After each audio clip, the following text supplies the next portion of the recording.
Hello, good morning, good evening, wherever you are in the world, welcome back to the ESC Scot YouTube channel. In today's video I'm going to be taking a little look into Heat 2 of Melodi Grand Prix 2024, which is Norway's national final. So 6 songs competed for only 3 spots in the grand final, and today I'm going to be having a little look at the 3 songs that did qualify, and we'll see maybe why the 3 others that didn't. So without further ado, let's play the intro.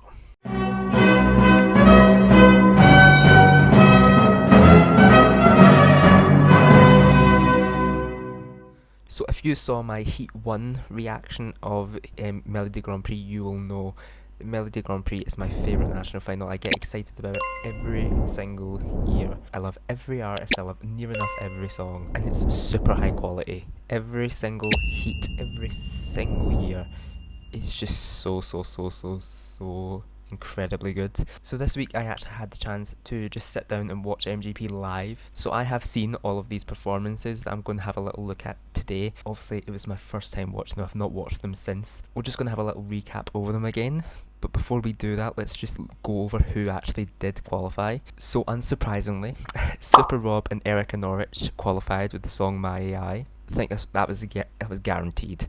Then this one was the surprise one of the night. It was Dag Erik Oxfold and Anne Fagarmo with Judge Tenderly of Me. I tell you one thing, we'll talk about that later, it was amazing. Then unsurprisingly, the last qualifier was Gauta, how do you say it? Because I don't want to say Gauta because it sounds like Gauta from Subwoofer. Is it Gauta? With the song, how do you even pronounce the song? Uvum?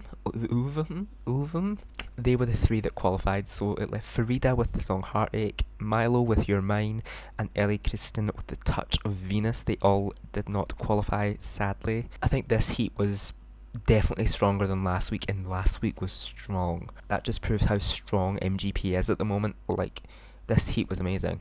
Every single song had something about it that made it seem Eurovision worthy. The biggest surprise for me was, I keep calling him Milo because I want to call him Milo, but it's not. It's Emilio with the song You're Mine. That was performed well. It was a really great performance. Robbed, but if he comes back with an amazing song, I'm sure he'll get to the final. But let's have a little look at our qualifiers. Let's start out with Super Rob and Erica Norwich. Now I know that this wasn't the most vocally amazing performance. It wasn't, but it looked amazing. He answers right away. He tells me that I'm beautiful. She looks amazing. I love that they went for the doll vibe. His name is Rob. It's such a fun song. It's kitsch, but Norway always loves that kind of thing. I am your AI. A lot of people have been commenting about how are they going to do this at Eurovision, because he's obviously using a lot of autotune. So is she, but they must have something in mind because they know that this could easily win. I have a feeling down in my heart that this actually could win. There were parts of it that was so cringe, but it works.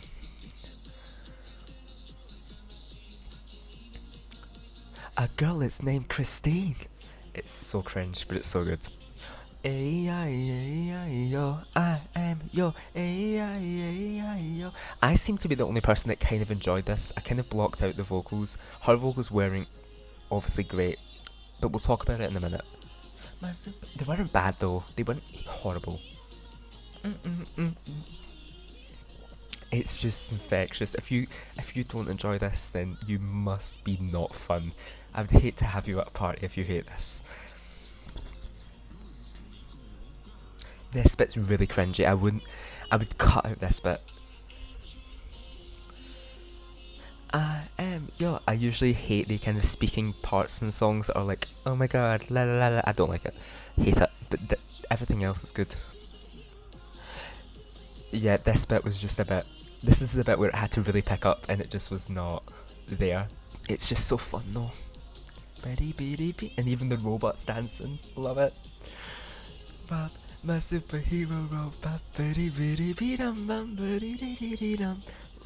I'm sorry, I love this.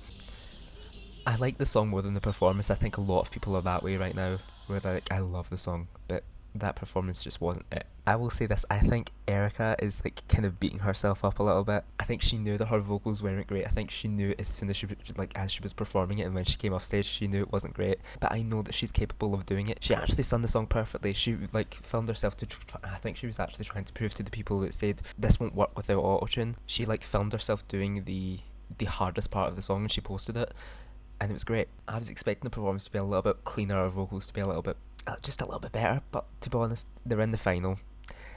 You can't argue that it's not a good song and it's not actually a really good performance, because it is. It's just the vocals. If the vocals were there, this would have easily been like amazing. And as I said, there's something deep down inside me saying Norway likes this kind of shit. So I think this could definitely win. And you know what? I wouldn't be mad. Okay, we'll go on to Gata next. I'm going to say Gata. We'll go with that. Correct me in the comments. And the song is called Ulvam.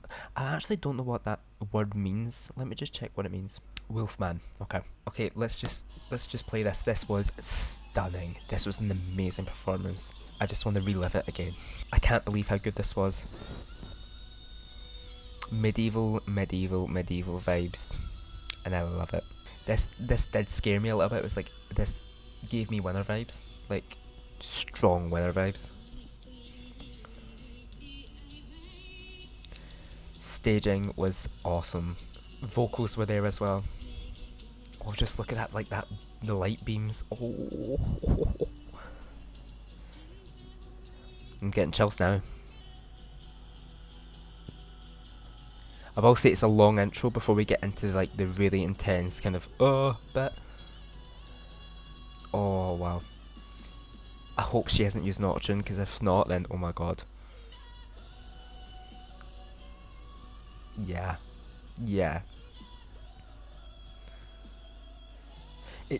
People have been comparing it to like Shum Goa. I see it. But it's obviously it's a different vibe. It's more medieval. It's more kind of, it's more Norway. It is like Norway's Shum. I see it. Yeah.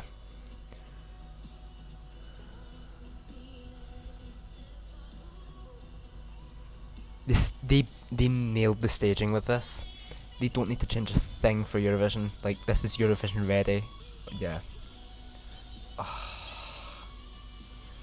This is already shot up to 50% in the odds of winning MGP. So just imagine if this did win. This could be a contender to win Eurovision. This is a Eurovision winning song. Definitely. Or should I say, it's more of a Eurovision winning performance. This is one where it comes together live more than the studio track, which is rare. The power in her vocal is incredible.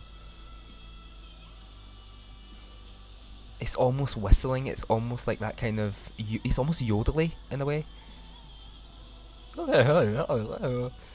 Wow. Chills.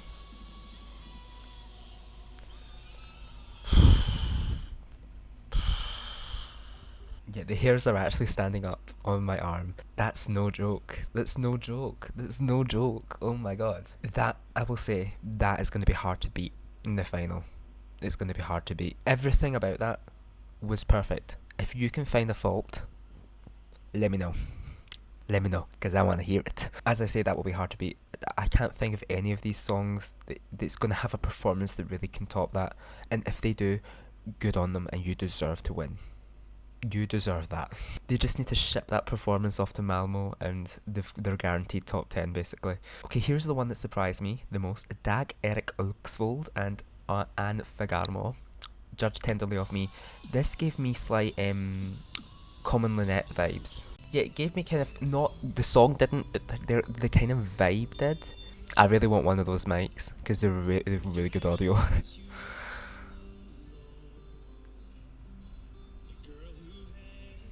It did give me like a country vibe, which I love country music. It's so sweet, and then when she comes in, it just all comes together so well.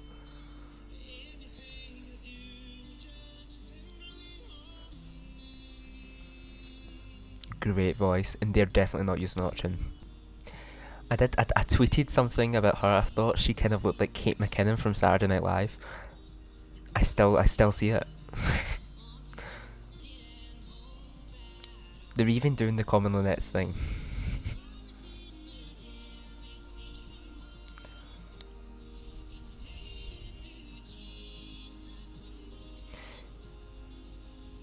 It's so deserved to make the final. I love this song now. This performance made me love it so much more.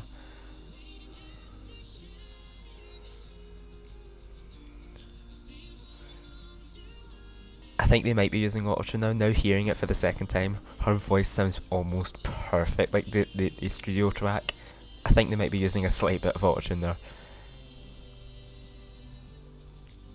Yeah, they staged this right. There's no other way they could have staged this than the way they have. Like, this is perfect. I love his voice, I love her voice. They just come together so well.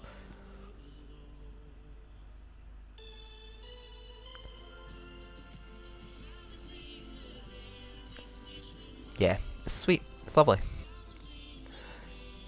It just makes me smile. These performances always do. These kind of performances always just make me crumble a little bit. Tenderly of me. Love this song. Love this song. I was so surprised when this qualified because I didn't think Norway would go for something like this, but like I was so happy that it did. So happy that it did. Okay, so there we go. I've listened to all 3 of the qualifiers from Heat 2 of Melodi Grand Prix. I actually posted my predictions of who was going to qualify about 10 minutes before the results, and I got everyone bang on. Even though I did say that Dag and Anne were kind of a surprise for me, I still kind of had that hope. I more put it in my predictions because I was hoping that they would, and I'm glad they did. I'm so happy because I got it right, bang on. But I still was a little bit surprised because I was fully expecting Milo to get through, or Milio, however you say his name. The song You're Mine was good. You're mine, you're mine, you're mine. Oh, so good. It just proves like MGP is so unbelievably strong because you have a song that's so good, and the performance was yet again Eurovision ready, and it didn't qualify. Like, what the fuck? Like, can we just have Your Mine in the final? Because I want to see it in the final. And then the other 2 as well. F.Y.R was a good song. I just think it was first up. It was just placed in a really strong semi-final. I think if it was maybe in semi-final 1, it might have made it through. I don't think the song was strong enough. Then Ellie Kristen, the Touch of Venus song. Her voice was amazing. I mean, the notes she was hitting was unbelievable. I think the song was just not as good as the other 3 that did qualify, but it still was a really good song. But we lost a good few in this semi-final. We definitely have to say RIP to a good few of these songs because they were amazing. But yeah, Heat 2 is done. Heat 3 next week. Obviously we've got Kino, we've got Mia, we've got Mistra and Princess, Thomas, Vidar. It's going to be great next week. We've got 2 really strong songs, I think, in this Heat I absolutely love. Kino and Mia, I'm so excited to see live. But tell me what you think. What did you think of last night's MGP? Which songs are your favourite? Tell me down below, and we'll have a little conversation about it. Remember to like this video and subscribe to the channel for more Eurovision content just like this, and I'll see you in the next one. Bye bye.